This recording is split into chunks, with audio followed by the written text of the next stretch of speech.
Alright guys, good morning. Dito tayo ngayon sa Radisson Blu sa Alcobar, no? Kita lang natin tong kapaligiran at amenities nila, no? Ganda. Ano ng paligid, oh. Puno ng puno ng dates. Dito yung kanilang pool area. Malawak yung pool, ano? Malaki yung pool. Daming ibon.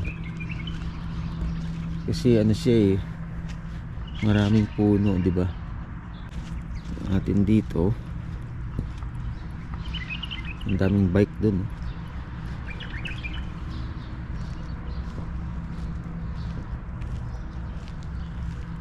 Yan, meron din silang mga ano dito, mga chalet. Kung sakaling gustong mag-rent.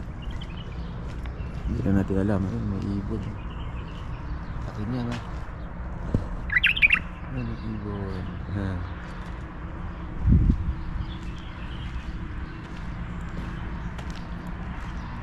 May mga bike dito.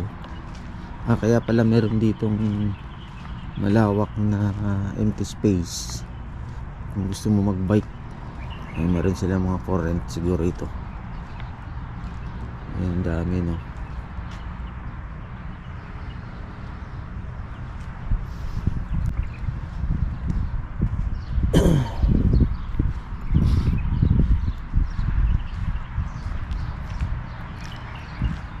Maganda rito magbakasyon,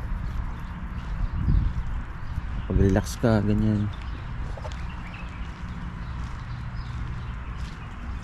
Malawak ang space nila, malawak ang area nila, diba? Yung pinaka building nila, pinaka hotel, yun lang siya, ground at saka first floor. Yun, no?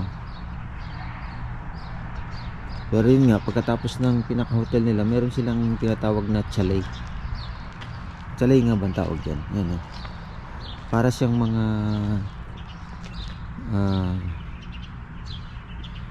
single, ano, parang bahay mismo talaga, no? So yan ang hindi natin alam kung magkakano dyan. Good for ano yan, for families o kaya group na ano dito, marami kayo. Yun,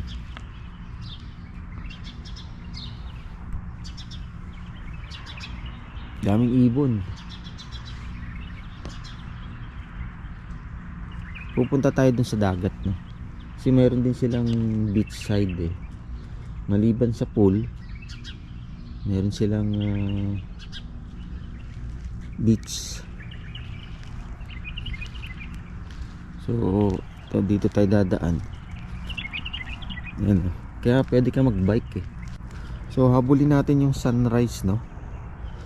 Nandun banda sa dagat. Yan, punta natin dun. Ganun yung style dito, may playground.